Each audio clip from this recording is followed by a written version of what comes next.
le mot de clôture de cette journée, en fait, très riche en échanges, en discussions, en données. On en a quand même des données, on les a montrées. Je vais inviter Madame Louise Roy, chancelière de l'Université de Montréal et aussi présidente du conseil d'administration de Cyrano, à nous dire quelques mots pour clôturer, en fait, cette journée. Merci. Écoutez, bien humblement, parce qu'après avoir entendu au cours de la journée que je n'ai pas été en mesure d'être là toute la journée, tous ces experts que vous êtes, experts de terrain aussi, moi, ça fait des années que je suis associée au milieu de l'éducation comme présidente du conseil de l'Université de Montréal et membre du conseil de l'Université de Montréal. Et, et ici, chez Cyrano, depuis plusieurs années, comme fellow invité et aujourd'hui présidente du conseil.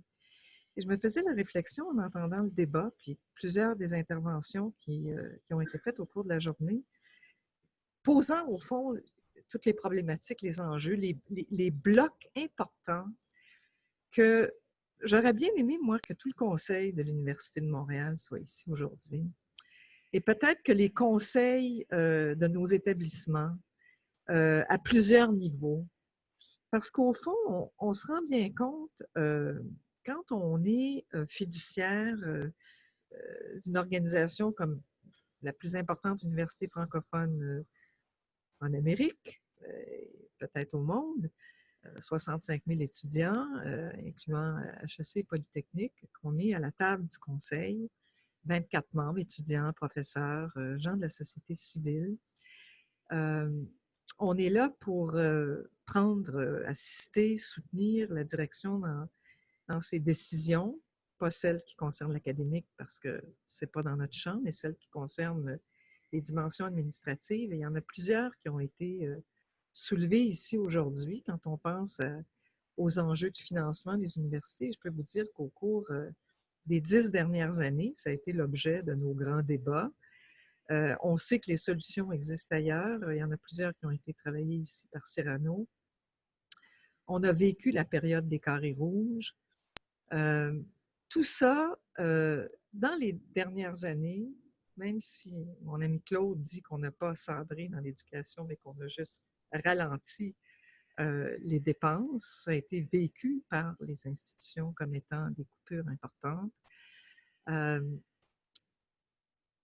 Une université comme celle de l'Université de Montréal dispose, par rapport à ses collègues canadiens, d'environ, en moyenne, 4 000 $ de moins par étudiant. Je fais des gros chiffres. La moyenne canadienne, 6 000 $. Au Québec, autour de 2 000 et quelques dollars. C'est clair que c'est un sacré défi pour les universités. Je parle au nom de l'Université de Montréal, mais tout le monde vit ces écarts-là. D'offrir la qualité et on y réussit. On réussit à avoir nos accréditations, on réussit à l'offrir, mais à quel prix? Au prix de, quand moi j'étais à l'université il y a 50 ans, les meilleurs professeurs enseignaient au bac.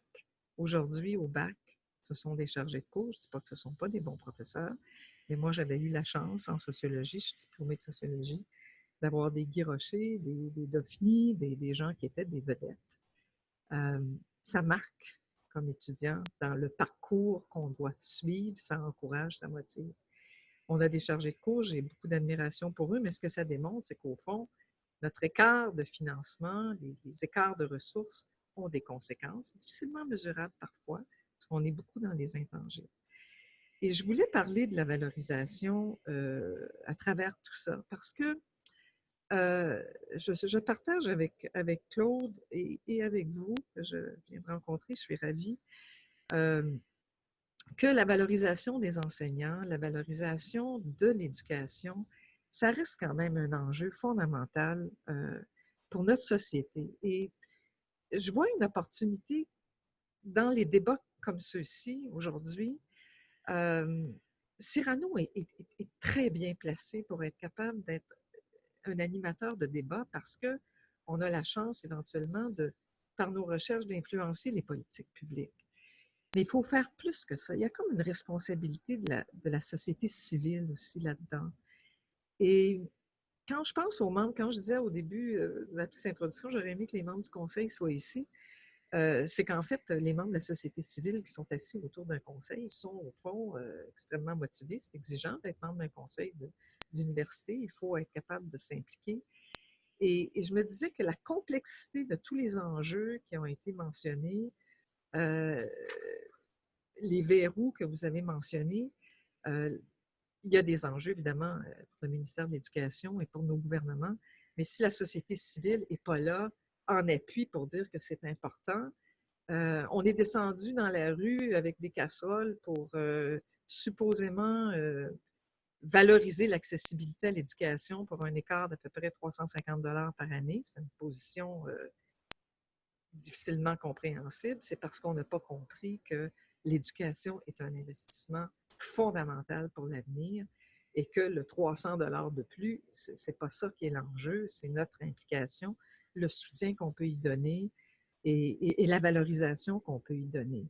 Et c'est un vrai défi pour les établissements francophones. Et je vais terminer sur peut-être une ou deux anecdotes parce que je ne veux pas du tout me substituer à toute l'expertise et à la profondeur de ce que j'ai entendu aujourd'hui, mais je suis allée en Chine il y a quelques années. On avait donné un doctorat honorifique au recteur de l'Université de Beijing. Et il m'avait reçu, puis j'avais dit, écoutez, c'est extraordinaire, un campus extraordinaire. Quelles sont vos références dans le monde? Là, j'espérais, on lui avait donné un doctorat honorifique, que se dire, l'Université de Montréal, bonne université, pas du tout. Il m'a dit, écoutez, nous, c'est Harvard. Et nous, on va devenir le Harvard de l'Asie. Et on prend les moyens pour, on importe les profs, on les paye, on forme nos étudiants.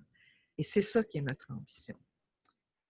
Et je me suis dit, il y a quand même un sacré truc là-dedans, c'est que peu importe si on aime les classements qui nous sortent, les classements de Shanghai ou peu importe, dans les 50 meilleures universités, on retrouve, puis ce n'est pas les 25 meilleures universités, on retrouve beaucoup d'universités asiatiques actuellement qui poussent, qui ont une ambition de réussite et ça nous chatouille. Et je pense que quand on conclut que notre ciblage doit être les écoles défavorisées et les garçons, moi je pense que c'est extraordinaire comme ciblage, comme focus. C'est clair qu'il faut qu'on mise là-dessus, mais il faut faire encore beaucoup plus que ça. Tant qu'on ne valorisera pas comme société cette réussite-là, qu'on ne pourra pas collectivement forcer un gouvernement au réinvestissement. Et là, je vais vous faire rigoler parce que le réinvestissement du gouvernement pour l'Université de Montréal, parce que le gouvernement a dit on réinvestit dans l'éducation cette année, c'est exactement 5,5 millions de dollars. Donc, honnêtement, ce n'est pas ça qui va faire une différence. Ça peut faire une différence, c'est certain, mais il faut faire beaucoup plus. Et je pense que là, on a un travail à faire. Vous avez mentionné les données, un travail à faire. Les chercheurs font leur boulot, mais à quelque part, il faut qu'on soit capable de transmettre le message. Puis ce message-là, je pense qu'une partie de ceux qui sont impliqués dans les politiques publiques, comme nous, chercheurs ici, on peut faire des choses. Il y a la société civile aussi qui peut faire des choses importantes, nous soutenir.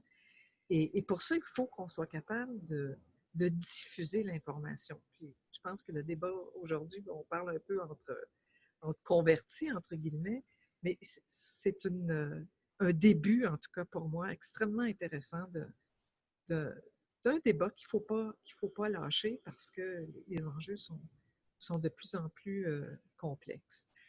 Alors, moi, je viens d'une famille, disons aujourd'hui, qu'on appellerait certainement peut-être de classe moyenne. Mon père était un vendeur, pas été à l'université, et il est décédé quand j'avais 20 ans. Et la seule chose qu'il m'avait dit, quand je vais mourir, il n'y aura pas d'héritage. Ton héritage, ça sera ton éducation et tu entreras à l'université. Et je suis à l'université. Et il avait raison. Alors, merci beaucoup.